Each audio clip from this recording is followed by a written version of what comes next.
तो जय शनिदेव दोस्तों आज हम बात करेंगे कि वास्तव में ईश्वर आपके साथ है कि नहीं। ऐसे कुछ संकेत है, ऐसी कुछ बातें मैं आपको बताऊंगा जिससे ये साबित होता है कि वास्तव में जो ईश्वर है, जो भगवान है, वो हर वक्त आपको यानी कि देखते रहते हैं, आपके ऊपर नज़र बनाए रखते हैं और आपकी सारी गतिविधियों को वो लोग ध्यान में रखते हैं और उसी के आधार पर आपको आगे जो आपका भविष्य है, जो भूतकाल है, वर्तमान है और भविष्य, ये सारी गतिविधियां चलती रहती है।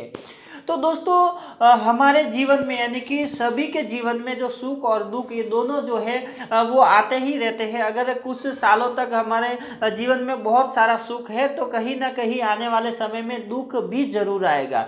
लेकिन बहुत लोग क्या करते हैं कि जब दुख आता है, देखो मैं आपको एक सरल बात बताता हूँ। जैसे कि जीवन के अंदर अगर आपको हर प्रकार से खुशी ही खुशी मिलेगी, हर प्रकार से पैसा भी बहुत है, माया भी बहुत है, हर प्रकार से कोई तकलीफ नहीं है, तो क्या कोई व्यक्ति भगवान को याद करेगा? नहीं करेगा।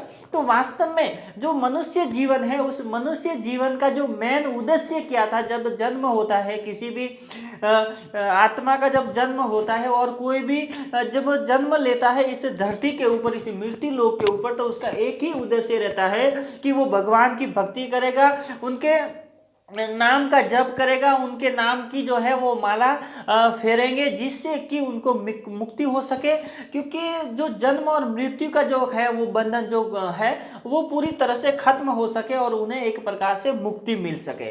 दोस्तों 84 लाख योनि के बाद ही मनुष्य जन्म मिलता है। अब 84 लाख योनि में कुत्ता, भेड़, बकरी, चींटी, जहरीले सांप वगैरह बहुत सारे ऐसे पशु पक्षी वो आ जाते हैं जिनमें आप लोगों को जन्म मिलता है। और जो मनुष्य जन्म ही एक ऐसा जन्म है जहां पे आपको सारे जितने भी आपने को जो कर्म है उन कर्मों का समाधान किया जा सकता है और उस मनुष्य के जीवन में आप भक्ति करके आप एक प्रकार से मुक्ति प्राप्त कर सकते हैं। तो होता क्या है कि वास्तव में जब आपका जन्म होता है तभी आप प्रार्थना करते हैं कि हे भगवान, मैं इस धरती पे जब भी जाऊंगा मैं हमेशा ही आपकी पूजा करूंगा, आपका ध्यान करूंगा, आपका मनन करूंगा, आपकी भक्ति करूंगा और हमेशा ही परोपकार का कार्य करूंगा। यानी कि ये सारे वचनों के साथ ही मनुष्य का जन्म धरती के ऊपर होता है, इसे मृत्यु लोक के ऊपर होता है। अब दोस्तों वास्तव में होता क्या है कि जब व्यक्ति का जन्म होता है तो उसका जो बचपन है, उस बचपन में उसे कुछ भी पता नहीं रहता है। लेकिन जैसे जैसे वो बड़ा होता जाता है, जैसे जैसे उसकी उम्र बड़ी होती जाती है, वैसे वैसे वो इस संसार में इस तरह से, इस माया जाल में इस तरह से घुस जाता है कि उस भगवान को वो भूल जाते हैं, यानी कि भगवान को याद नहीं करते हैं। इस तरह से इस माया जाल में घुस जाते हैं। बहुत लोग तो ऐसे हैं कि जो सुबह उठते हैं और बिना किसी भगवान को याद किए बस घाई में एकदम फटाफट से हाथ जोड़ा और निकल गए सिर्फ पैसा कमाने के चक्कर में। और उनके जीवन में बहुत सारे ऐसे जो पैसा कमाने के जो रास्ते हैं, वो बहुत सारे ऐसे रास्ते होते हैं जहाँ पे वो अलग अलग तरीके से पैसा कमाने की सिर्फ कोशिश करता है। तो दोस्तों जब सुख होता है तब भगवान को कोई याद नहीं करता है, लेकिन जब अपने जीवन में कोई दुख की घड़ी आती है तब उस ईश्वर को याद करते हैं। और जब दुख आता है तो वो ईश्वर की कृपा से ही आपके जीवन में दुख आता है, क्योंकि अगर दुख नहीं आएगा तो आप उस भगवान को याद नहीं करेंगे और आप भक्ति के मार्ग पे नहीं जुड़ पाएंगे। अब दोस्तों एक और उदाहरण मैं आपको दे देता हूँ। जैसे कि शनिधाम मनुपैया, अब हजारों लोग वहां पे जाते हैं, किसी न किसी प्रॉब्लम में फंसे हुए रहते हैं। किसी को भूत प्रेत की बाधा, किसी ने तंत्र तंत्र, ऐसी सारी जो क्रिया है वो की हुई रहती है और व्यक्ति इतना परेशान होता है, इतना परेशान होता है कि सारे संसार में घूम लेता है, लेकिन कहीं पे भी इलाज नहीं होता है। और आखिर में जब उनके सामने कोई मनु भैया की वीडियो आती है और वीडियो में उसे पता चलता है कि वही दरबार है जहाँ पे हमारा इलाज होगा, यही दरबार है जहाँ पे हमें सही रास्ता मिल जाएगा। और जब वहां पे जाते हैं तो वहां पे आपको क्या सिखाया जाता है?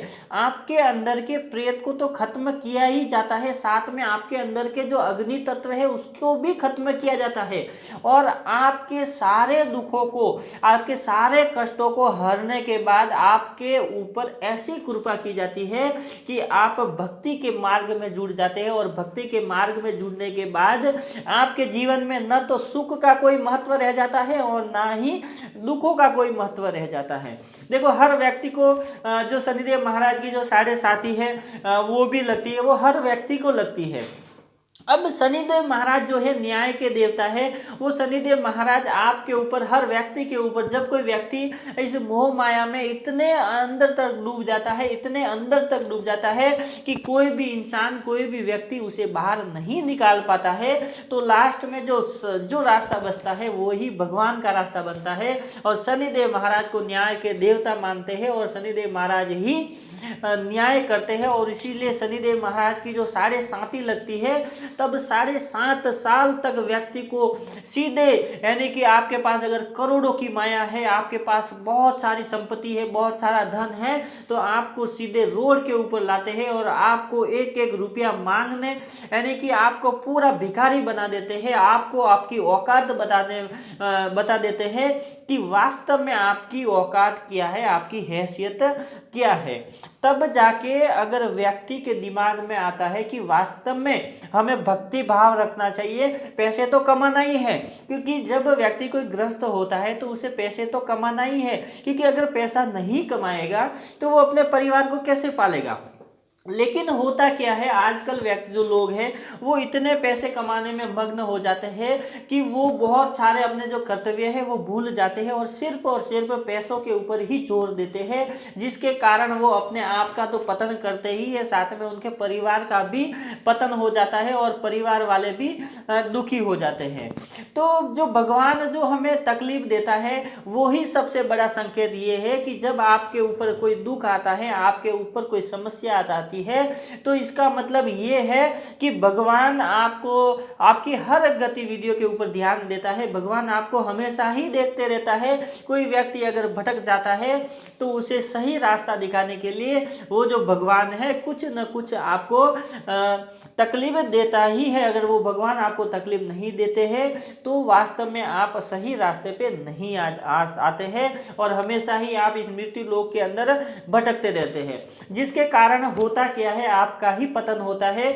जब आप पूरी जिंदगी भगवान का नाम नहीं लेते हैं, देखो बहुत सारे व्यक्ति रहते हैं, जो 3 प्रकार के व्यक्ति रहते हैं, मैं आपको बता देता हूँ। जो पहला जो व्यक्ति होता है वो क्या करता है, सिर्फ और सिर्फ पैसा कमाने का ही महत्व रखता है, सिर्फ और सिर्फ पैसों के ऊपर ही ध्यान देता है कि उसका एक ही मकसद होता है, करोड़ों की प्रॉपर्टी बनाना है, करोड़ों रुपए जमा करना है। और जब तक उसकी पूरी उम्र निकल जाती है और उम्र निकलने के बाद एक दिन ऐसा समय आ जाता है कि उसकी मृत्यु हो जाती है और जितनी उम्र भर उसने कमाया है वो सारा का सारा इस धरती के ऊपर ही रह जाता है, एक भी रुपया वो नहीं लेके जाता है। ये जो है फर्स्ट प्रकार का जो व्यक्ति। अब दूसरा व्यक्ति क्या होता है कि वो भगवान की भक्ति भी करता है, यानी कि कुछ समय निकालता है, जैसे कि सुबह में 1 घंटा निकालेगा, शाम को 1 घंटा निकालेगा। इन 2 घंटे के अंदर वो भगवान की भक्ति भी करता है और साथ में पैसा भी कमाता है, ताकि वो अपने परिवार का लालन पालन कर सके और उनको अच्छी शिक्षा, उनके बच्चों को अच्छी शिक्षा दे सके, घर के अंदर हर सुविधा उपलब्ध करा सके, हर चीज की जो जरूरत है वो पूरी कर सके। ये तो हो गया दूसरे प्रकार के व्यक्ति। अब तीसरे प्रकार के जो व्यक्ति क्या करते हैं कि सिर्फ और सिर्फ भक्ति ही करते हैं, कुछ और ग्रस्त जीवन में वो व्यतीत नहीं होते हैं। ऐसे व्यक्ति कौन होते हैं, जो लोग बचपन से ही पूजा पाठ में, जिनका बचपन से ही ज़्यादा मन लगता है, जो कि बचपन से ही भक्ति के अंदर आ गए हैं, वो भक्ति करते हैं, मंत्रों का जाप करते हैं, ध्यान मेडिटेशन ये सारी क्रियाएं करते हैं, पूजा पाठ करते हैं। तो वो व्यक्ति क्या होता है कि अगर उसने बचपन से ही भक्ति की है तो वो कभी भी शादी नहीं करेगा और एक समय ऐसा आएगा कि वो अपने परिवार को छोड़ के पूरी तरह से संन्यास ले लेगा और सिर्फ मोक्ष के लिए सिर्फ और सिर्फ भक्ति ही करता रहेगा। ये क्यों होता है, ये इसके लिए होता है कि जो ज़्यादा भक्ति करते हैं उनके अंदर उनको एक आत्मज्ञान हो जाता है और जिस व्यक्ति को जब आत्मज्ञान हो जाता है तो आत्मज्ञान के बाद उसे किसी भी प्रकार से इस संसार से कोई प्रकार से लेना देना नहीं होता है। किसी भी प्रकार से उनके जीवन में कोई भी उनके परिवार का जो दुख है, उनके परिवार की कोई भी समस्या है, कोई भी उसे फर्क नहीं पड़ता है। तो ये तीन प्रकार के लोग होते हैं और ये तीनों प्रकार के लोगों का जो अस्तित्व है मरने के बाद ही पता चलता है। जीते जी इनकी ना तो कोई वैल्यू होती है, ना ही उनकी कोई ये होती है, मरने के बाद ही होता है। तो जो पहला व्यक्ति जब मरेगा, उसकी मृत्यु होगी, तो वो सिर्फ और सिर्फ इस धरती के ऊपर प्रेत योनि में ही भटकता रहेगा और वो कहीं करोड़ों साल तक भटकता रहेगा। दूसरा जो व्यक्ति है, मरने के बाद उसे वास्तव में जो उन्होंने जो थोड़ी बहुत भक्ति की थी, उससे उनको एक रास्ता मिलेगा जिसके माध्यम से वो मरने के बाद सिर्फ और सिर्फ भक्ति करेगा, जिसके बाद वो मरने के बाद भी वो अपनी मुक्ति प्राप्त कर सकता है। और जो तीसरा जो व्यक्ति है, मरने के बाद सीधा स्वर्ग में जाएगा। स्वर्ग का मतलब ये है कि जीते जी जिन देवी देवताओं की पूजा करते हैं उनके लोकों में उनका वास हो जाता है और भगवान उनको लेने के लिए आते हैं। तो वास्तव में हमें भगवान हर प्रकार से अपने ऊपर नजर रखते हैं, हर प्रकार से भगवान आपके साथ रहते हैं, क्योंकि जो आपकी जो आत्मा है वो उस परमात्मा की ही तो आत्मा है। उसी परमात्मा के अंदर से एक आत्मा का जो अंश है आपके शरीर में है, और आपका ये शरीर है, जो अंदर की जो आत्मा है तो वो तो परमात्मा ही है, और वो अंत में उसी परमात्मा में मिल जाएगी। और मिलेगी कैसे? जब आप भक्ति करेंगे, अच्छे कर्म करेंगे, लोगों की मदद करेंगे, दूसरों की सेवा करेंगे, अच्छे विचार रखेंगे, तभी तो आपकी आत्मा परमात्मा में विलीन होगी। नहीं तो कैसे होगी? नहीं तो भूत योनि मिलेगी और कई करोड़ों साल तक आप भटकते ही रहेंगे। तो आज मैं आपको एक बता देता हूँ बात कि जीवन के अंदर किसी भी प्रकार का कोई भी मोह नहीं रखना चाहिए। पैसा तो बहुत कमा लेंगे, अपने आप ही आ जाएगा। अगर आप भक्ति के मार्ग में चलने लगेंगे तो पैसा अपने आप ही आने लगेगा, आपको भी पता नहीं चलेगा कि कहाँ कहाँ से हमें धन आ रहा है। तो आप भक्ति भी करें, अपने परिवार का लालन पालन भी करें और अच्छे कर्म करें और अच्छी नीति के साथ अच्छा व्यवहार करें, और अच्छे व्यवहार से ही हमेशा आपकी प्रसिद्धि होगी और लोग आपको याद करेंगे। तो बस दोस्तों, आज के लिए इतनी वीडियो अच्छी लगी तो लाइक करें, शेयर करें दोस्तों के साथ। अगर आप मेरे चैनल पे नए तो चैनल को सब्सक्राइब जरूर करें ताकि ऐसी ही वीडियो आपको मिलती रहे। तो जय शनिदेव दोस्तों।